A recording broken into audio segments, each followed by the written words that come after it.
저희들이 대학교 입학 전형안 설명드리고 있죠. 6번째 시간입니다. 흑석동에 있는 중앙대학교입니다.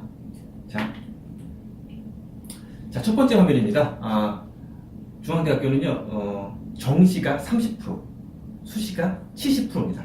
거의 똑같죠. 요즘 소개해드린 한양대랑 똑같고, 서강대랑 똑같고, 거의 비슷하죠. 조금 차이가 있지만 거의 7대3. 여기도 마찬가지입니다. 수시가 70%, 정시가 30%. 수시가 여기 좀 많아요. 되게 많은데, 하나씩 설명을 드릴 건데, 여기 줄 쳐 있는 게 보이시죠? 학생부 교과, 논술 전형. 이 줄을 왜 쳐 있느냐? 얘네들은 최저가 있습니다. 최저를 못 맞추면 떨어지는 겁니다.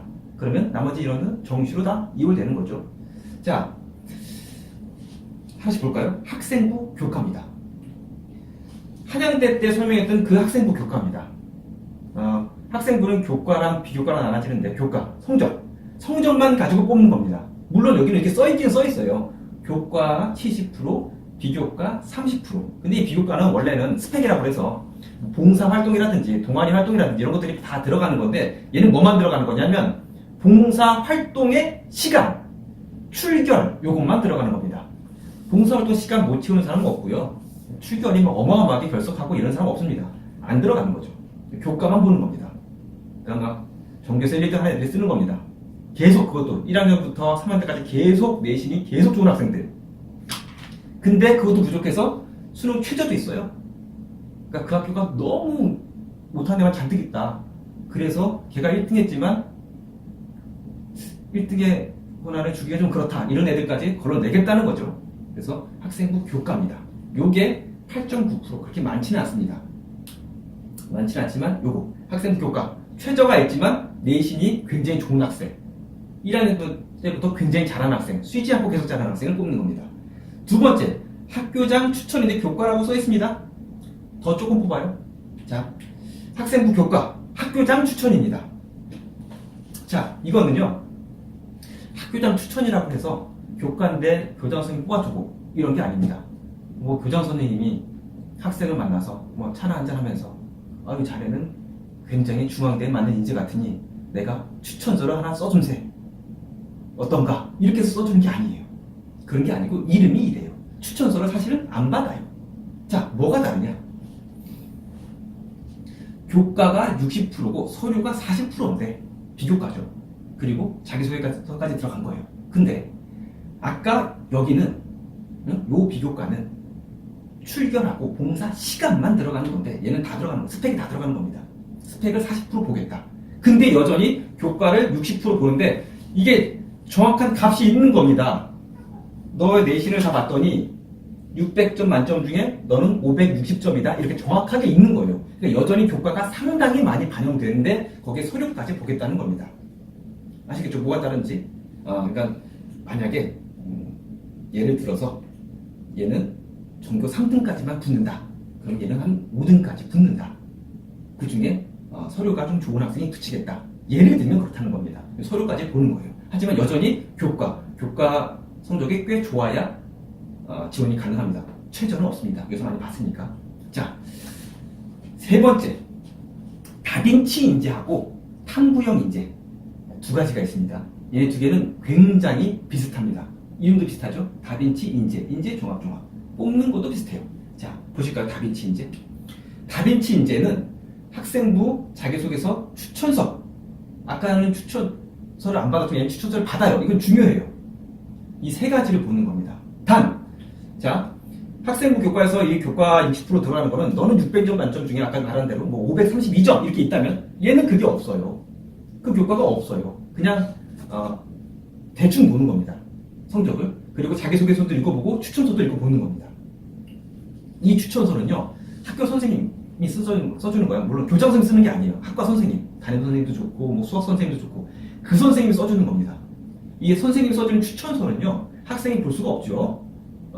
추천서라고 그러는 게 선생님이 나 써줄게, 가져가, 받아가지고 저요? 이렇게 하는 게 아니에요. 선생님이 인터넷으로 올리는 겁니다. 뭐라고 썼는지 볼 수야 있겠지만 원한다면 보여줄 의무도 없으며 잘 못 보죠. 그 선생님의 평가가 중요합니다. 공교육의 정상화죠. 아시겠죠? 추천서도 보고 자기소개도 보고 학생부도 봐서 종합적으로 판단해서 우리 마음대로 뽑겠다. 최저도 없습니다. 이게 바로 다빈치 인재입니다. 자, 근데 탐구형 인재는 다르냐? 똑같아요. 여기 추천서 들어가고 자기소개서 들어가고 학생부가 들어가요. 최저도 다 똑같습니다. 입시 전형 계획 보면 완전히 똑같아요. 다 똑같은데 두 개는 뭐가 다르냐? 다빈치 인재는요. 다빈치 아시죠? 모나리자 그렸어요. 근데 이 사람이 모나리자만 그린 게 아니죠. 뭐 찾아보면은 막 이렇게 헬리콥터 모형 같은 것도 만들고 뭐 인체 해부도도 막 그리고 건축도 하고 한마디로 다 잘하는 사람. 그냥 넌 다 잘하는구나 이런 애 뽑는 겁니다. 그러니까 뭐 학교 생활 중에 뭐 봉사활동도 훌륭하고 동아리 활동도 훌륭하고 뭐 반장도 좀 하고 여러 가지 걸 다 보겠다는 거고요. 얘는 탐구형. 본인이 지원한 과, 그 과에 뭔가 탐구 활동을 한 적이 있느냐, 거기 뭐 수상 실적이 있느냐 이런 것들을 보는 겁니다. 조금 다르지만 이 세 개를 보고서 판단하는 겁니다. 추천서도 봐야 되기 때문에 학교생활 잘해야 됩니다. 학교생활에 어느 정도 평가가 들어갑니다. 자기소개서 써야 되고 학생부 내신도 조금 들어가지만 아까 교과 전형하고는 상대할 수 없는 거죠. 그거랑은 차이가 많이 납니다. 최저도 없습니다. 자, 이러면 요까지 끝났고 이제 논술입니다. 논술은 말이 수시지, 수시라고 써있으니까 수시지 수시 전형이 아니죠 사실은. 자, 논술인데 논술 60%, 교과 20%, 비교과 20%. 여기 비교과는요 종합전형의 비교과 아닙니다. 역시 여기도 봉사활동의 시간, 출결 요걸 보는 겁니다. 그러니까 안 들어가는 거죠. 이 교과도 기본 점수가 셉니다. 그러니까 거의 논술만 해당됩니다. 논술만. 그리고 최저도 있어요. 최저도 봅니다. 그리고 논술 시험 보면 이거는 작년 거예요. 올해 게 발표 안 했어요. 근데 작년 거랑 비슷하겠죠. 여기 수리 논술, 과학 논술, 수리 논술 다 보여준 거 보이시죠? 인문, 사회 빼고는 이런 게 들어가기 때문에 수리가 들어간다는 얘기는 일단은 수학 정시 공부가 어느 정도 끝나고 그거에 더해서 그 학교의 그 기출문제를 뽑아서 더 깊이 있는 공부를 해야 돼요. 120분 보거든요. 수능 시험이 100분이죠. 문제는 30개. 평균적으로 3분에서 4분 사이죠. 근데 여기는 3문제, 4문제, 120분. 문제가 굉장히 어렵다고 볼 수 있죠. 그러니까 어디서 나올지도 모르죠. 그러니까 수학의 전 범위를 다 이해하고 있어야 하며 기출문제들을 뽑아서 더 깊이 있게 공부해야 되기 때문에 뭐 내신 좀 깔짝깔짝 했다고 해서 이걸 준비됐다고 볼 수 없는 겁니다. 새로 공부해야 되는 거예요.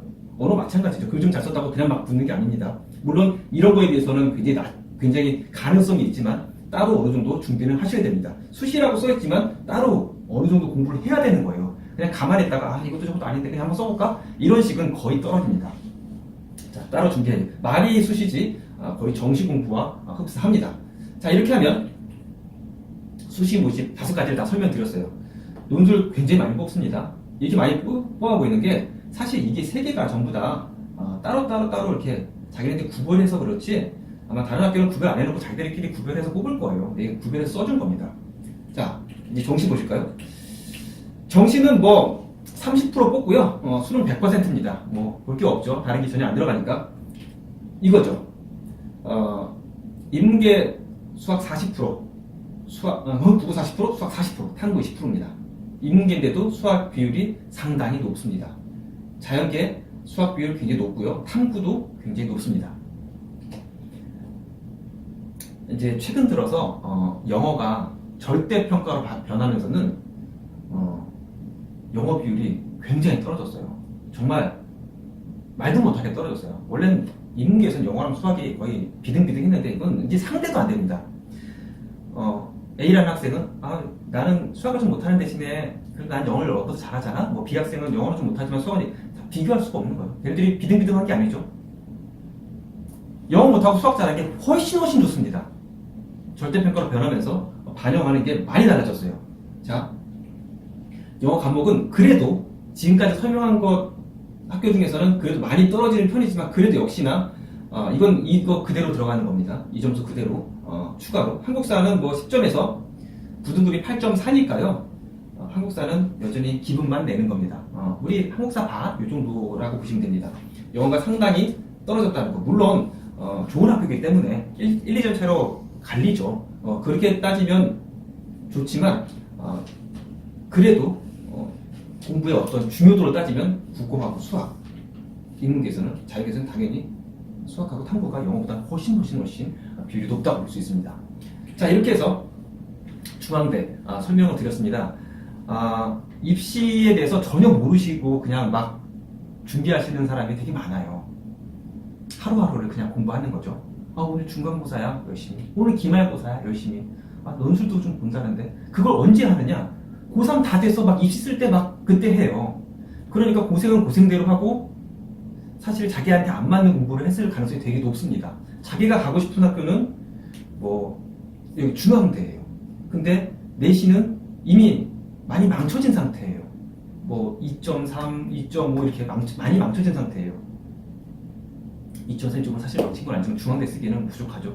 그리고 종합전형 쓰기에 특별한 봉사활동이라든지 특별한 동아리 활동, 수상 실적 이런 게 거의 없는데 나도 한번 쓰면 붙길 수도 있겠지? 라는 마음으로 계속 그냥 공부하고 계신다면은 기도 정말 많이 하셔야 될 겁니다. 그러면 그거는 안 된다고 생각이 듭니다. 어느 정도 그게 채워지지 않았다면 반드시 정시 공부를 해야 되고요. 그게 아니라면 다른 스펙이 남들보다 우월해야 합니다. 그걸 잘 생각하고 현재 내 내신 점수를 잘 보셔야 돼요. 각자 다 다르기 때문에 이렇게 영상으로 단번에 설명드리기는 어렵지만 안타깝습니다. 그냥 하루하루 그냥 아무 생각 없이 공부하다가 되겠지라는 생각. 그러면 본인은 굉장히 노력한 거에 비해서 효과가 덜 날 수 있습니다. 자, 이것으로 해서 중앙대 설명을 마치도록 하겠습니다. 감사합니다.